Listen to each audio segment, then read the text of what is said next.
नमस्कार। बिहार के मुंगेर विश्वविद्यालय से जिनको भी पीएचडी करना है उसके लिए खुशखबरी है। आप देख सकते हैं उसका नोटिफिकेशन जारी कर दिया गया 2026 के लिए फॉर एकेडमिक ईयर 2024-25 एंड 26 के लिए। देख सकते हैं 5 अगस्त को ही जारी किया गया है। एक एक करके लाइन बाय लाइन इसके सारी योग्यता को हम देखेंगे, पढ़ेंगे और कौन कौन से लोग कर सकते हैं इसको भी देखेंगे। तो यहाँ देख सकते हैं इसके लिए जो फॉर्म भरा जाएगा वो फॉर्म जो है 8 अगस्त से शुरू हो रहे हैं और 25 अगस्त तक भर सकते हैं विदाउट लेट फाइन, यानी कि बिना लेट फाइन तक आप 27 अगस्त तक भर सकते हैं। कब? लेट के साथ। ऐसे तो आपको 25 तारीख तक डेट है, 25 अगस्त तक आप अप्लाई कर सकते हैं। उसके बाद से 200 रुपये लेट फाइन के साथ आप 27 अगस्त तक अप्लाई कर सकते हैं पीएचडी के लिए। और कौन कौन से सब्जेक्ट के लिए कर सकते हैं तो साइंस में देख सकते हैं कौन कौन से सब्जेक्ट हैं। बॉटनी है, फिजिक्स, केमिस्ट्री, जूलॉजी। कॉमर्स में कॉमर्स देख सकते हैं। सोशल साइंस में economics, geography, history, home science. उसके बाद से ह्यूमैनिटीज़ में देख सकते हैं टोटल 18 सब्जेक्ट में कुल कितने सीट हैं? 296 सीट हैं। ठीक है। अब इसमें क्या होता है ना, दो तरह का होता है। एक होता है पार्ट टाइम मोड और एक होता है regular mode. Part time mode होता है जो जॉब वगैरह करते हैं उनके लिए होता है, ठीक है। और एक होता है रेगुलर मोड जो कि जॉब वगैरह नहीं करते हैं। तो अब देखेंगे इसका एलिजिबिलिटी क्या है, ठीक है। देखेंगे मास्टर डिग्री होना चाहिए क्योंकि अभी तो ईयर वाइज चल रहा है, तो ईयर वाइज हो या सेमेस्टर वाइज चल रहा है तो 4 सेमेस्टर होना चाहिए, 55% मार्क्स होना चाहिए, ठीक है। उसके बाद से इधर देख लेंगे, बाकी कोई वो नहीं है। फिर नीचे आते हैं। उसके बाद से अभी हाल ही में कुछ दिन पहले की बात है, बिहार सरकार के जो गवर्नर हैं उन्होंने स्पष्ट आया तो से कर दिया कि बिहार में नेट हर हाल में आपको क्वालिफाई होना चाहिए। क्योंकि नेट में 3 कैटेगरियाँ होती हैं। एक होती है qualified for PhD, qualified for assistant professor and qualified for JRF. तो आपको पीएचडी करने के लिए कम से कम नेट में जो सबसे कम मिनिमम मार्क्स होता है वो गेन करना होगा, और जिसमें कि आपको क्वालिफाइड फॉर पीएचडी होना पड़ेगा, तब जाकर के आप बिहार में किसी यूनिवर्सिटी से पीएचडी कर सकते हैं। यहाँ स्पष्ट लिखा हुआ है the net candidates will be declared eligible in 3 categories.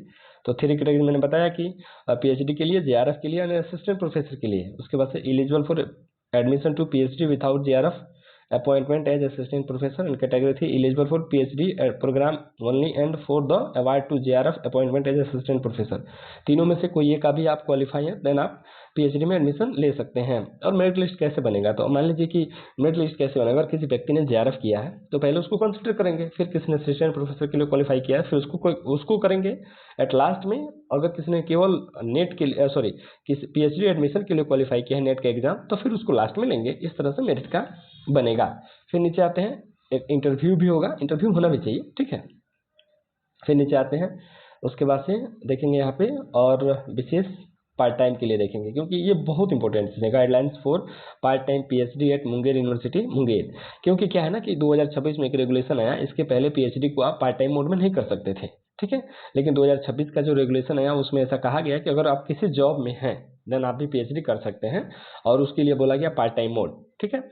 अब उसके बाद से पार्ट टाइम मोड में आपको क्या क्या होना चाहिए, तो आपको रिक्वायरमेंट ऑफ एनओसी, यानी कि आप जिस डिपार्टमेंट में काम करते हैं उस डिपार्टमेंट से नो ऑब्जेक्शन सर्टिफिकेट होना अनिवार्य है।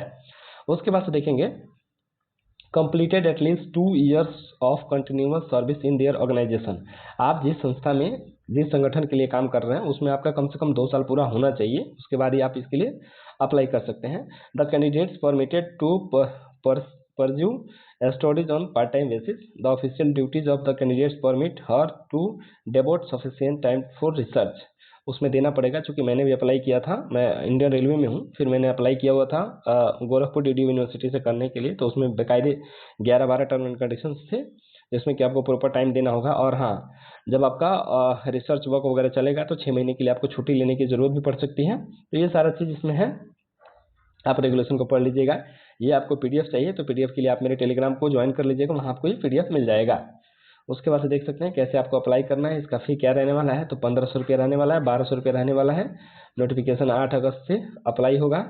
सब आप देख सकते हैं जो कुछ यहाँ दिया गया है। बाकी विशेष कोई जानकारी नहीं है। आपका कौन कौन सा डॉक्यूमेंट लगने वाला है, तो रिसेंट पासपोर्ट साइज फोटो लगने वाला है, under graduate degree certificate and marksheet जिसमें कि matric, inter, graduation, post graduation, फिर से नेट का सर्टिफिकेट, उसके बाद से मैट्रिक, ये तो सब लगता ही है। अगर आपका बिहार के प्रॉपर निवासी हैं तो आरक्षण के लिए आपको वहाँ का OBC, NCL, SC ST certificate भी लगना होगा। अगर आप कहीं गवर्नमेंट एम्प्लॉय हैं तो आपको एनओसी रखना होगा, ठीक है। अगर आप पार्ट टाइम के लिए अप्लाई कर रहे हैं तो ये सारी चीज़ें। 75% attendance is mandatory for the PhD programme for candidates applying for PhD in regular mode, ठीक है। रेगुलर मोड में जो करेंगे उनके लिए 75% अटेंडेंस होना अनिवार्य है। उसके बाद से अगर नो ऑब्जेक्शन सर्टिफिकेट करते हैं employee, he she is a government PSU private undertaking employee at the time of seeking admission under part time PhD in the university. मैं इंतजार कर रहा हूँ कि जेपी यूनिवर्सिटी में ऐसा कब आए, क्योंकि जेपी यूनिवर्सिटी में भी 2026 का जो रेगुलेशन है ना वो लागू नहीं है। जिस दिन लागू होता है उस दिन वहाँ से जरूर किया जाएगा PhD। तो ये सब जानकारी रहा। अगर जैसे कोई फिर अच्छी जानकारी निकल के आएगी मैं लेके आऊँगा वीडियो के साथ। उन सब जानकारियों के लिए आप मेरे चैनल को सब्सक्राइब कर लीजिए। मिलेंगे नए अपडेट के साथ, तब तक के लिए धन्यवाद।